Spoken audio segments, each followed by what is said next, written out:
మీకో విషయం తెలుసా? వాస్తవానికి ఇప్పుడున్నటువంటి రైతులు తమ అవసరాలకి తమ ల్యాండ్‌ని తాము అమ్ముకోలేకపోతున్నారు. చాలా సునాయాసనంగా అది గూడా. ఎందుకు? ఎందుకు ఆ పరిస్థితి? అలాగే ఇక్కడ సబ్ రిజిస్ట్రార్‌లు కావచ్చు, లేకుంటే ఎంఆర్‌ఓలు కావచ్చు, చాలామంది ఈ మధ్య కాలంలో ఏసీబీ ట్రాప్‌కి చిక్కుతా ఉన్నారు. ఎందుకు ఇదంతా జరుగుతా ఉంది? ఇలాంటి పరిస్థితి ఎందుకని జరుగుతా ఉంది? ఇప్పుడు కొత్తగా వచ్చినటువంటి గవర్నమెంట్ దీనిపైన ఎందుకని దృష్టి సాధించలేకపోతుంది? మనతోని ఎవరో కాదు, ఒక సీనియర్ అడ్వకేట్ పొరల రాజయ్య గారు ఉన్నారు. సో, ఈ ల్యాండ్ రిజిస్ట్రేషన్స్ గురించి కొంత ఇన్ఫర్మేషన్ అడిగే ప్రయత్నం చేద్దాం. నమస్తే సార్, బాగున్నారా? ఫస్ట్ మీ బీవీఆర్ టీవీ యాజమాన్యానికి మరియు మీ ప్రేక్షకులకు నమస్కారములు. Okay sir, actually land registrations ఎన్ని పద్ధతిలో జరుగుతాయి? ఏ ఏ ఆఫీస్‌లో జరుగుతుంది? ల్యాండ్ రిజిస్ట్రేషన్ అనేది 2 ప్రభుత్వ కార్యాలయాల్లో జరుగుతుంది. ఒకటి తహసీల్ ఆఫీసులో ఒక పద్ధతి, వ్యవసాయ భూములు జరుగుతాయి. రెండో పద్ధతి ఏంటంటే సబ్ రిజిస్ట్రార్ ఆఫీసులో ఫ్లాట్స్ ఓనర్స్ ఫ్లాట్స్ అమ్ముకోవడం జరుగుతుంది. ఈ ఫ్లాట్స్కు సంబంధించిన మార్టిగేజీలు కావచ్చు, ఇంకా బ్యాంక్ లోన్స్ కావచ్చు, ఆ పద్ధతి సబ్ రిజిస్ట్రార్ ఆఫీసులలో జరుగుతాయి. ఓకే సార్, ఇప్పుడు నేను బయట ఒక మాట విని మీ దగ్గర రావడం జరిగింది. యాక్చువల్లీ ఇప్పుడున్నటువంటి రైతులు తమ భూములని తమ అవసరాల కోసమే, యాక్చువల్లీ వాళ్ళ అవసరాల కోసమే వాళ్ళు వాళ్ళ ల్యాండ్ని అమ్ముకోలేకపోతారు. చాలా ఈజీగా అమ్ముకోలేకపోతారు. లోపం ఎక్కడ జరిగింది? గత ప్రభుత్వం ధరణి అనేది ఒకటి తీసుకొచ్చింది. దానివల్ల చాలా ఇబ్బందులకు గురైన వ్యవసాయ కుటుంబములు. ఇంకోటి ఏంటంటే వాళ్ళు ధరణి రావడం వల్ల ఒక సర్వే నెంబర్లో ఎవరన్నా other party opposite party case వేస్తే అందులో ఉన్న సర్వే నెంబర్లు ఏబిసిడి ఈఎఫ్జిహెచ్ వాళ్ళందరికీ ఎఫెక్ట్ అయ్యి దాంతో ఈ మిగతా వాళ్ళకు కూడా ప్రొహిబిషన్ లిస్టులో పెట్టడం, ప్రొహిబిటెడ్ లిస్టులో పెట్టి వాళ్ళను రిజిస్ట్రేషన్ కాకపోవడం, దానివల్ల చాలా అవస్థలు అనేది. నేను స్వతహాగా నా భూమిని చేసుకుందామని పోతే కూడా అది జరగడం లేదు. దానికి సీసీఎల్ఏ నుంచి ఇక్కడి వరకు కలెక్టర్ నుంచి తహసీల్దార్ దాకా ఆర్డీఓ నుంచి వీళ్ళందరూ సంతకాలు పెట్టి దానిలో ఫీడ్ చేస్తే అవుతూ ఉన్నది. ఆ ప్రాసెస్ అయ్యే వరకు వీని పానం అయిపోతుంది. వీటికి ఏదన్నా అక్కర ఉండి అవసరం ఉండి ఓ 10 గుంటలో 20 గుంటలో అమ్ముకొని దాని అవసరాన్ని తీసుకుందామంటే చాలా ఇబ్బందులు వస్తున్నాయి. ఏదన్నా రోగం వచ్చి హాస్పిటల్లో పడితే ఎవడు రూపాయి పుట్టక ఇబ్బంది పాలవుతున్నారు. దాన్ని ప్రభుత్వం వెంటనే గుర్తించి అది రెక్టిఫై చేయాలని నేను ప్రభుత్వాన్ని విన్నవిస్తున్నాను. ఓకే సార్, ఇప్పుడు ఈ ఈ ప్రాబ్లమ్స్ అనేది ఇప్పుడు కొంత ప్రభుత్వం చేస్తుందని చెప్పేసి మీరు అంటున్నారు.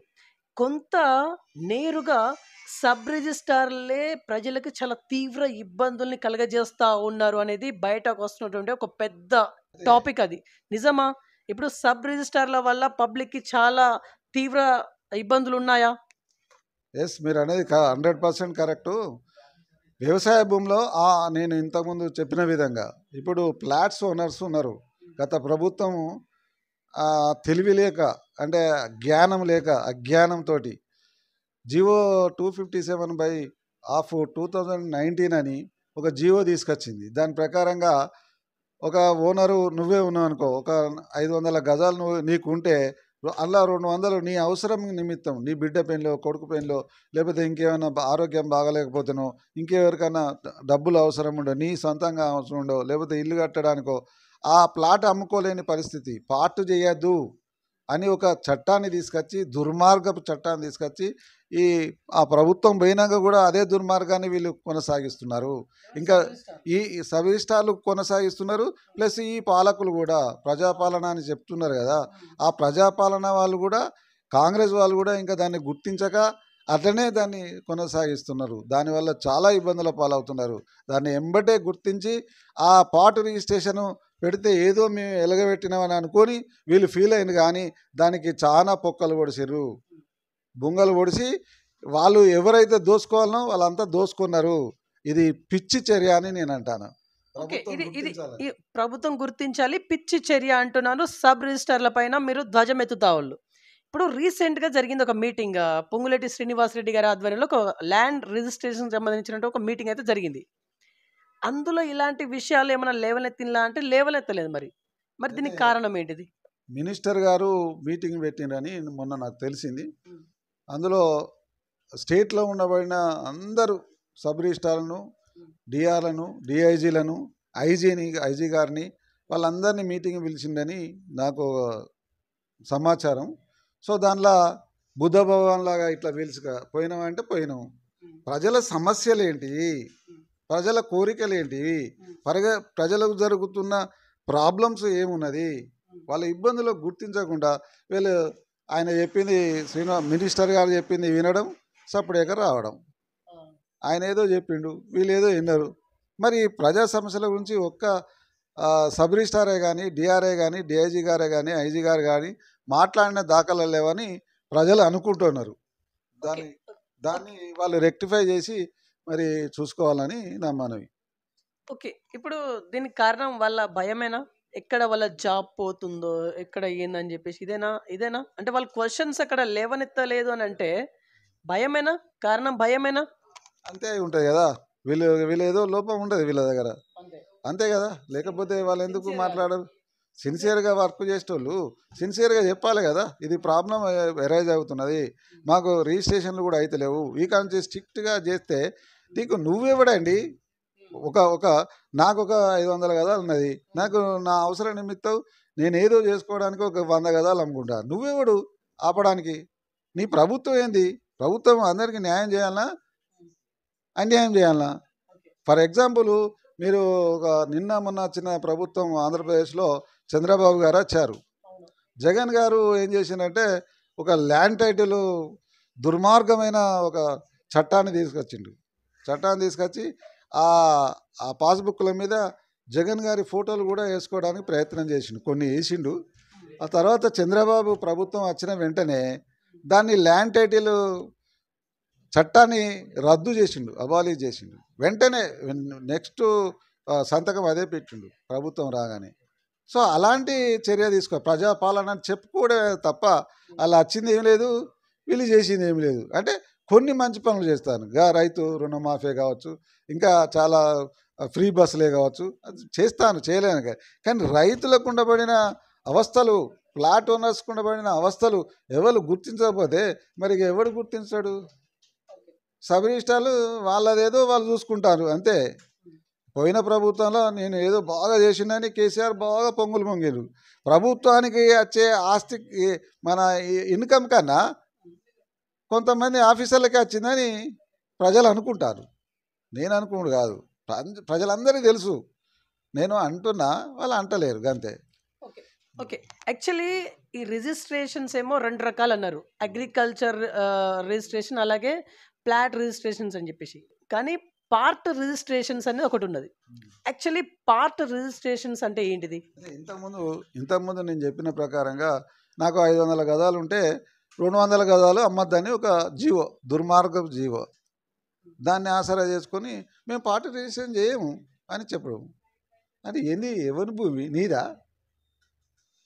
మీ మీ ప్రభుత్వందా? మీరు ఇచ్చిందా? మీరు ఇవ్వలే కదా, మాదే కదా భూములు, మా ప్రజలే కదా. మా ప్రజల భూములు మీరు రిజిస్ట్రేషన్ చేయాలంటే నువ్వు గత ప్రభుత్వం కూడా అంతకుముందు నాకు 500 రిజిస్ట్రేషన్ అయినప్పుడు అది కూడా ప్రభుత్వమే కదా. ఇప్పుడు ఇది ప్రభుత్వమే కదా. మరి అది దొంగ ప్రభుత్వమా? ఇది మంచి ప్రభుత్వమా? అంతే కదా. నేను అనేది అది. ఎవరి భూమి వాళ్ళ ఇష్ట ప్రకారం అమ్ముకునే అవకాశాన్ని కల్పించాలి. అదే పాలన అవుతుంది. ఓకే. మరి పార్ట్ రిజిస్ట్రేషన్స్‌ని సబ్ రిజిస్ట్రార్లు ఎందుకు చేయట్లేదు? మరి? అదే మాకు మీద నుంచి ఇన్స్ట్రక్షన్స్ ఉన్నాయని, ఇంకా మాకు వాళ్ళ ఆఫీసర్లు ఒత్తిడి ఉన్నదని, మినిస్టర్ గారి ఒత్తిడి ఉన్నదని, ఇవన్నీ చెప్పడం, అన్నీ వచ్చినాయి రాని అని చెప్పడం, దాన్ని దాటవేయడం అంతే. ఈ సందులో మంచి పని ఒకటి ప్రభుత్వం చేసింది.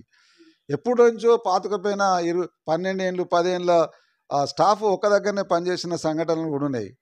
వాళ్ళని అందరినీ షఫలింగ్ చేసిండ్రు, అదొక మంచి పని చేసిండ్రు. చేయడం వల్ల ప్రజలకు కొంచెం ఇప్పుడు ఎంబటే మేలు జరగదు, కొద్ది రోజులు అయినాక మేలు జరుగుతుందని నేను ఆశిస్తున్నాను. ఓకే. ఇప్పుడు మన వరంగల్ మన గ్రేటర్ వరంగల్‌లో 42 గ్రామాలని విలీనం చేయడం జరిగింది. చేయడం జరిగిన వరకు బాగానే ఉంది. కాకపోతే అక్కడున్నటువంటి రైతులకి ఇప్పుడు ప్రెజెంట్ ఏమైనా సమస్యలొస్తాయా? ఈ రిజిస్ట్రేషన్ ప్రాసెస్‌లో ఏమైనా సమస్యలు వస్తాయా? వస్తాయా? రావా? 100% వస్తున్నాయి, వచ్చి ఉన్నాయి. ఏంటిదవి? ఏంటిది అంటే ఫర్ ఎగ్జాంపుల్ 42 విలేజ్లు ఇంతకుముందు గ్రేటర్ వరంగల్లో లేవు. ట్రై సిటీస్ని ఆనుకొని ఉన్న 42 గ్రామాలు ఇవి.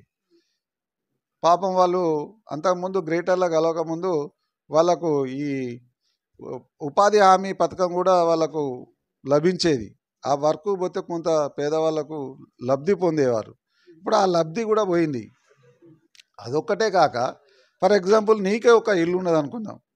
ఆ ఇల్లు గ్రామ పంచాయతీ ఉన్నప్పుడు ఏదో నువ్వు నీకున్న పహానియో లేకపోతే పట్టదారు పాస్బుక్కో పెట్టి నువ్వు ఒకటి ఇల్లు కన్స్ట్రక్షన్ చేసుకుంటావు.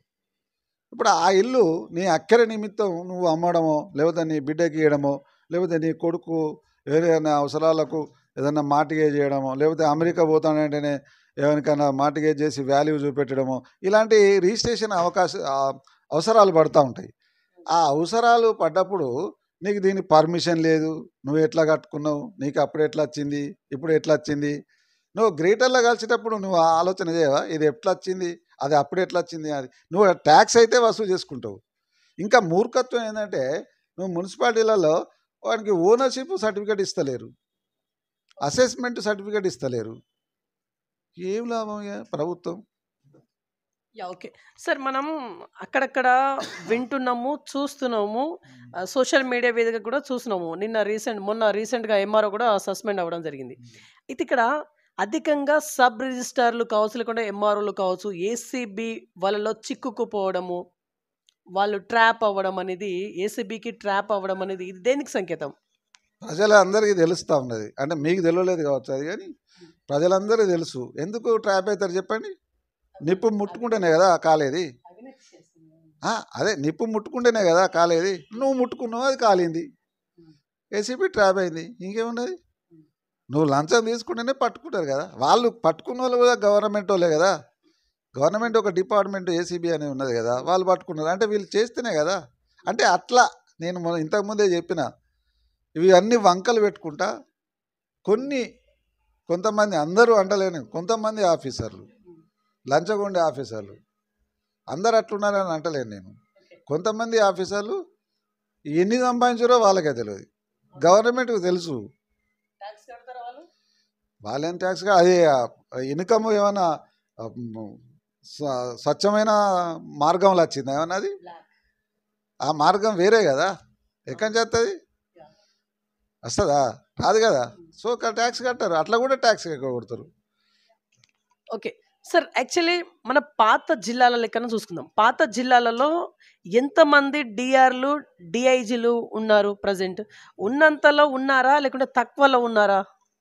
ఒక పాత జిల్లాకు ఒక్కొక్క జిల్లా 10 జిల్లాలు ఉన్నాయి మనకు. 10 డిఆర్లు ఉన్నాయి అప్పుడు. ఇప్పుడు అవి 33 జిల్లాలలో పాత జిల్లాలనే ఒక పరిగణలోకి తీసుకొని డిఆర్లను పెట్టారు. డిఐజీలను కూడా 7-8 మంది ఉన్నారు. వాళ్ళు కూడా రెగ్యులర్ వాళ్ళు 3 ఉన్నారు. డిఆర్లు కూడా మన వరంగల్ జిల్లాలో ఒక డిఆర్ను నల్గొండ, ఖమ్మము, కరీంనగర్ 3+ ఇది వరంగల్ డిఆర్గా ఛార్జ్ ఇచ్చారు ఒక్క వరంగల్ డిఆర్కు. అంటే ఏందన్నట్టు? అది ఉన్నట్టా లేనట్టా? లేరు, అంతే కదా. అంటే పరిపాలన ఎక్కడ సాగుతుంది? ఖచ్చితంగా సాగుతలేదు, ఇన్ఛార్జీలతో నడిపిస్తూ ఉన్నారు. అట్లా జరుగుతూ ఉన్నది. ఓకే సార్, ఇప్పుడు లాస్ట్ అండ్ ఫైనల్లీ అసలు మీరు ఏం మెసేజ్ ఇవ్వదలుచుకున్నారు ఇంటర్వ్యూ సందర్భంగా? ఎందుకంటే ఇక్కడ ల్యాండ్ రిజిస్ట్రేషన్ అనేది ప్రాపర్గా జరగట్లేదు అంటున్నారు. ప్రాపర్గా జరగాలంటే ఎలాంటి సవరణ చేయాలి? గవర్నమెంట్కి మీరు ఇచ్చే సూచనలు ఏంటి? Final one. ఇంకా ఇదివరకు చేసిన పిచ్చి చట్టాలను రద్దు చేసి అదే జీవో 257/19 అదొకటి రద్దు చేయాలి ఫస్ట్ ఇమ్మీడియట్లీ. ప్రజాపాలన అని చెప్తాను కాబట్టి ప్రజలకు అక్కడికి వచ్చే చట్టాలను ఒక జీవో తీసుకొచ్చి అక్కర అన్ని తీసేసి మనం రాజ్యాంగాన్నే అంటే రాజ్యాంగాన్ని కొన్ని అమెండ్మెంట్ చేస్తున్నాం. పాత చట్టాలను, క్రిమినల్ చట్టాలను కూడా మార్చినాం. 3 చట్టాలను సెంట్రల్లా. ఇది ఏ స్టేట్లో లేని చట్టాలు తీసుకొస్తారు. మన మన మన మన చట్టాలు ఏ స్టేట్లో కూడా లేవు. ఇండియాలో ఉండబడిన 29 ఉన్నాయి కదా, అవి ఏ స్టేట్లో లేని చట్టాలు మన దగ్గర కేసీఆర్ గారు తీసుకొచ్చిండు. ఎంబటే వాటిని రద్దు చేసి ప్రజాపాలన మంచిగా సాగాలంటే కొత్త వాటిని ఇంప్లిమెంట్ చేయాల్సిన ఆవశ్యకత ఎంతైనా ఉన్నది. ఓకే సార్, ఇంకొక question sir, one more question. ఇప్పుడు ధరణి ప్లేస్లో ఆర్ఓఆర్ యాక్ట్ రాబోతుంది కదా, ఈ ఆర్ఓఆర్ వచ్చిన తర్వాత కూడా ఈ ప్రాబ్లం ఇట్నే ఉంటుందా? ఇట్లే ఉంటుంది, ఏమన్నా సవరణ జరుగుతుందా? అప్పుడు చూడాలి వాళ్ళ ఆర్ఓఆర్ ఏ విధంగా రూపొందిస్తారో చూడాలి. చూడకముందు మనం ఎట్లా అయితే కొన్ని సమీకరణాలు చేసి మీటింగ్లు పెట్టి కలెక్టర్ పరిధిలో కొన్ని సూచనలు సలహాలు తీసుకుంటున్నారు. అది అది కాన్స్టిట్యూట్ అయ్యేదాకా, అంటే అది అదేదాకా మనం చూసి వేచి ఉండాలి.